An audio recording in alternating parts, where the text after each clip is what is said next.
اس وقت لالا موسیٰ اور جنگ کے اندر جو آپ سب اکٹھے ہوئے ہیں اس ملک کے پاکستانی باشعور شہری، تو میں آپ کے سامنے سب سے پہلے ایک بات رکھنا چاہتا ہوں کہ آج ایک تماشا ہو رہا ہے لندن میں، اور یہ کسی دنیا کے ملک میں اس طرح کا تماشا نہیں ہوتا کہ پچھلے 5 دن سے پاکستان کا 3-4 دن سے پرائم منسٹر بھی گیا ہوا ہے اور بھی لوگ گئے ہوئے ہیں، اور مقصد ان کا کیا ہے؟ وہاں جا کے فیصلہ ہو رہا ہے کہ پاکستان کا آرمی چیف کون بنے گا۔ میں ذرا اپنی ساری قوم کو کہتا ہوں کہ ذرا غور کریں کہ اس ملک کے ساتھ کیا ہو رہا ہے، کہ جو ہماری نیشنل سیکیورٹی کا سب سے اہم عہدہ آرمی چیف کا، اس کا فیصلہ کدھر ہو رہا ہے؟ لندن میں بیٹھ کے۔ فیصلہ کون کر رہے ہیں؟ اس ملک میں ایک کنوکٹڈ آدمی، ایک سزا یافتہ آدمی، ایک مفرور جھوٹ بول کے ملک سے باہر گیا، دوسری دفعہ جھوٹ بول کے ملک سے باہر گیا، وہ فیصلہ کر رہا ہے۔ اس کے ساتھ اور کون ہے؟ اس کے بیٹے ہیں جو اس ملک سے باہر بھاگ کے گئے احتساب سے، ان کے دور میں، نون لیگ کے دور میں۔ اور کیوں گئے؟ کیونکہ وہ جواب نہیں دے سکتے تھے کہ اربوں روپے کی پراپرٹیز ان کی لندن میں کدھر سے آئیں، اور انہوں نے کہا ہم پاکستان کے شہری نہیں ہیں۔ 3 دفعہ پرائم منسٹر کے بیٹے کہتے ہیں ہم لندن کے شہری نہیں ہیں،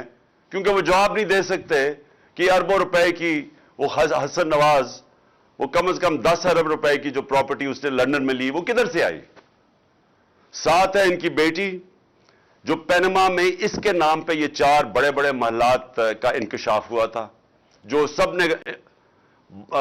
حسین شریف نے کہا کہ الحمدللہ ہمارے ہیں، نواز شریف نے کہا ہمارے ہیں، لیکن یہ نہیں بتا سکتے کہ پیسہ کدھر سے آیا۔ تو وہ وہاں بیٹھے ہوئے ہیں، اسحاق ڈار کے بیٹے وہاں بیٹھے ہوئے ہیں جو کہ ملک سے باہر بھاگے ہوئے ہیں، اور اسحاق ڈار بھی ملک سے باہر بھاگا تھا جب تک NRO نہیں دیا، اور ہینڈلرز نے اس کو یہ یقین دہانی نہیں کی کہ فکر نہ کریں آپ آ جائیں تو آپ کو کوئی نہیں پکڑے گا۔ تو یہ وہ لوگ، اور جس پہ پھر شہباز شریف کا بیٹا بیٹھا ہوا ہے، سلمان شہباز، جو احتساب سے بھاگا ہوا باہر۔ تو وہ جو اس ملک کے چوروں کا ٹبر ہے، وہ فیصلہ کر رہا ہے اس وقت اس ملک کے مستقبل کا۔ تو میں ہی آپ نے ساری قوم کو یہ بتانا چاہتا ہوں کہ یہ کسی دنیا کے مہذب معاشرے میں یہ تصور بھی نہیں کوئی کر سکتا کہ یہ ہوگا کہ ملک کے اہم فیصلے ملک کے باہر ہوں اور وہ لوگ کریں جو 30 سال سے ملک کے پاسا چوری کر کے باہر لے کے جا رہے ہیں۔ اور میں دوسری بات کہ شہباز شریف کے اوپر ایک اخبار کے اوپر اس نے ہرجانہ کیا کہ میری توہین کی گئی ہے، اور اس نے جا کے عدالت میں چلا گیا۔ اب شہباز شریف کو نہیں پتا تھا کہ برطانیہ کی عدالتیں کیوں، ونسٹن چرچل ان کے جو بڑا اسٹیٹسمین تھا، اس نے کیوں کہا جب برطانیہ ہٹلر کی دوسری جنگ عظیم میں جب تباہ کر رہے تھے برطانیہ کو، تو اس نے کیوں کہا، اسے جب کسی نے پوچھا ہم بچ جائیں گے، اس نے کہا کیا ہماری عدالتیں انصاف دے رہی ہیں؟ تو انہوں نے کہا جی دے رہی ہیں۔ تو انہوں نے کہا کوئی دنیا کی طاقت ہمیں نہیں ہرا سکتی۔ ان کی عدالتوں کے اندر یہ چلا گیا شہباز شریف، اور اب انہوں نے 8 یا 9 دسمبر کو اس کو بلا لیا، اس سے جواب مانگے ہیں۔ اب شہباز شریف کو غلط فہمی ہوئی ہے کہ ٹیلی فون اٹھا کے تو جج کو کہہ کے جی بے نظیر کو 3 نہیں 5 سال سزا دینا ہے۔ اس کے جو ماضی میں بریف کیس پکڑ کے کوئٹہ بینک پہ جانے والا، بینچ کو خریدنے والا، اس کو یہ نہیں پتا کہ وہ کدھر پھنس گیا جا کے۔ اور ان کے لیے سب سے بڑا اب یہ چیلنج ہوگا شہباز شریف کے لیے کہ عدالت میں اب انہوں نے بتانا پڑے گا کہ کیا جو اس نے الزامات لگائے، اور اس نے بڑے، جو ان کا اخبار ڈیلی میل ہے، بڑے سنگین الزامات لگائے ہیں اس کی چوری کے اوپر۔ تو یہ میں صرف آپ کو اب بتانا چاہتا ہوں، یہ ہے فرق۔ کیوں وہ معاشرے میں خوشحالی ہے، کیوں یہاں سے لوگ نوکریاں ڈھونڈنے جاتے ہیں باہر، کیوں یہاں آپ کے لالا موسیٰ سے خاص طور پہ، اور یہ سارا گجرات، لالا موسیٰ، اوپر جیلم، اتنے لوگ میں ملا ہوں یورپ میں نوکریاں ڈھونڈتے ہیں پاکستانی، ہمارے پنجاب کے شہری اسکینڈینیویا میں کیوں جاتے ہیں نوکریاں ڈھونڈنے؟ وہاں کے وسائل ہمارے سے زیادہ نہیں ہیں، لیکن ادھر انصاف ہے۔ دیکھیں، بار بار میں آپ کو ایک چیز سمجھاتا ہوں اپنی قوم کو، کیونکہ میرا کام ہے آپ کی تربیت کرنا۔ جب تک ایک ملک کے اندر عدل اور انصاف نہیں ہے، قانون کی حکمرانی نہیں ہے، وہ معاشرہ خوشحال نہیں ہو سکتا، وہ معاشرہ آزاد نہیں ہو سکتا، اس معاشرے میں جمہوریت حقیقی نہیں آ سکتی، حقیقی آزادی نہیں آ سکتی۔ وہ معاشرے کے اندر جدھر کمزور کو طاقتور سے قانون تحفظ نہیں دیتا، وہاں جنگل کا قانون ہوتا ہے۔ وہ جو مرضی آپ کر لیں، آپ اچھی سے بھی پالیسیز لے آئیں، وہاں غربت ہوگی۔ ساری جس کو کہتے ہیں ڈیولپنگ ورلڈ، جو غریب ملک ہیں، ان سب کی یہی کہانی ہے۔ تو میں اس لیے بار بار آپ کو سمجھاتا ہوں میرے پاکستانیوں، کیونکہ میں نے یہ ملک دیکھے ہوئے ہیں، میں نے ٹائم گزارا ہوا ہے یہاں، مجھے پتا ہے۔ اس لیے میں نے 26 سال پہلے انصاف کی تحریک شروع کی تھی کہ یہ ایشین ٹائیگر نہیں بننے لگا پاکستان، لاہور کو پیرس نہیں آپ بنا سکتے۔ جب آپ عدل اور انصاف کا نظام لے کے آئیں گے، یہاں کی قوم کو آزاد کریں گے، حقیقی آزادی دیں گے، یہ قوم خود ہی اس ملک کو اٹھا لے گی۔ یہاں جو بیرون ملک پاکستانی بیٹھے ہیں، جو میری آج سن رہے ہوں گے مجھے، میرا ان سے انٹریکشن ہے، ان سے پوچھے تو صحیح کیوں نہیں وہ پاکستان میں آ کے پیسہ لگاتے؟ وہ سب سے پہلے آپ کو کہیں گے کہ ہم اس لیے پیسہ نہیں لگاتے پاکستان میں آ کے کہ ہمیں ڈر ہوتا ہے کہ اگر ہم پلاٹ لیتے ہیں تو اس کے اوپر قبضہ ہو جاتا ہے اور ہم قبضہ نہیں چھڑا سکتے۔ تو ہم کاروبار کیسے شروع کر سکتے ہیں جس ملک کے اندر ہمیں قانون تحفظ نہیں دیتا،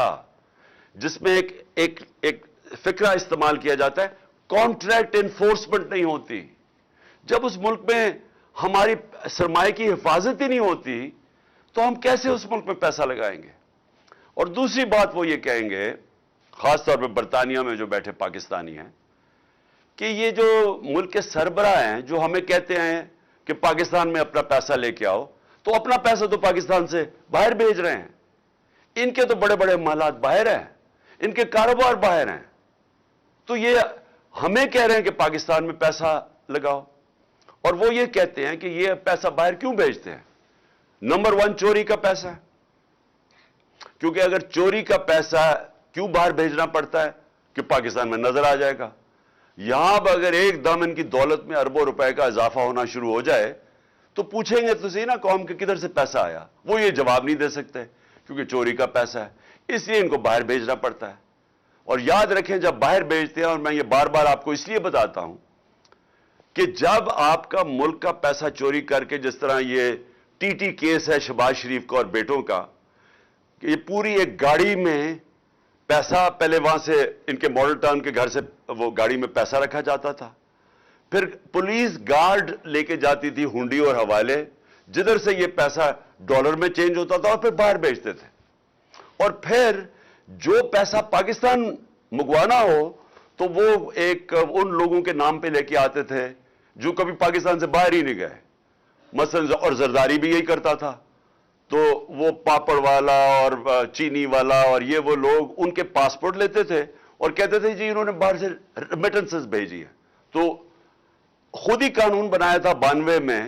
1992 میں کہ جی اگر باہر سے کوئی پیسہ بھیجے گا تو کوئی سوال نہیں پوچھا جائے گا، اور یہ حدیبہ پیپر مل بھی یہی کیس تھا، زرداری کا بھی یہی کیس ہے، وہ جو فیک اکاؤنٹس کا ان کے بھی یہی کیس ہے۔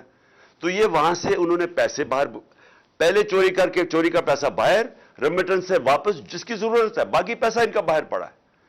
جو ان کا زیادہ تر مال ہے، یہ دونوں بڑے بڑے خاندانوں کو، یہ باہر پڑا ہوا ہے پاکستان سے، اور بڑی شان و شوکت میں وہاں رہتے ہیں، اور یہ اس ملک کا المیہ ہے کہ یہ ہر تھوڑی دیر کے بعد ان کو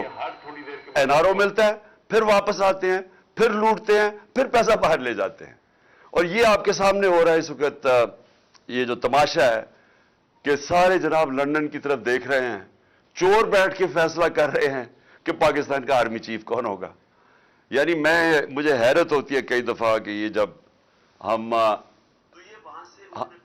ہم نے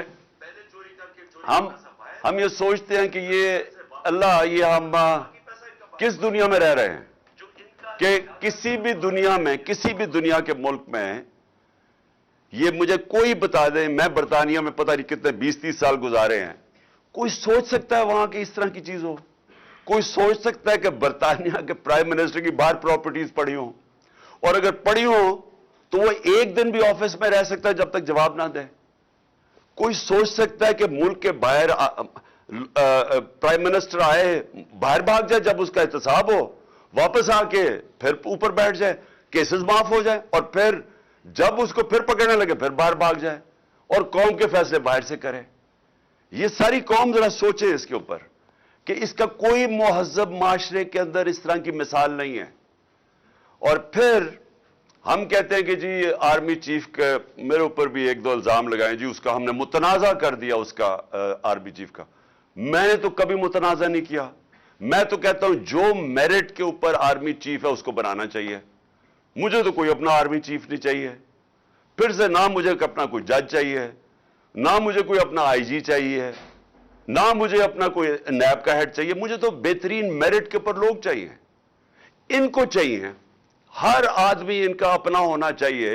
اب پنڈی اسلام آباد کا شہباز شریف نے آئی جی بنایا، اس کو سزا ہونے والی تھی، سیف سٹی کیس میں اس آئی جی کو اس کو سزا ہونے والی تھی، اس نے اٹھا کے اس کو آئی جی بنا دیا۔ کیوں بنایا اس کو؟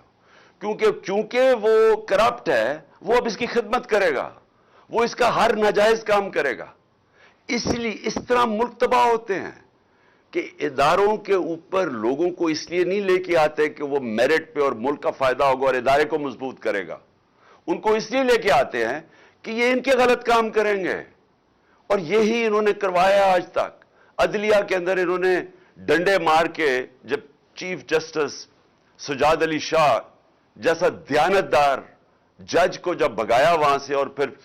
پیسے رشوت دے کے اس کو جب ہٹایا، تو یہ اس لیے نہیں کہ ان کو کوئی فکر تھی کہ پاکستان کی عدلیہ ٹھیک کام نہیں کر رہی، اس لیے کہ وہ ان کے نیچے نہیں تھی، ان کی غلامی نہیں کر رہی تھی، ان کے غلط کاموں کے اوپر غلاف نہیں ڈال رہی تھی، چھپا نہیں رہی تھی۔ تو جب جن لوگوں کی پوری تاریخ ہی یہ ہو تو وہ لوگ پاکستان کے آرمی چیف کا فیصلہ کریں گے لندن میں بیٹھ کے؟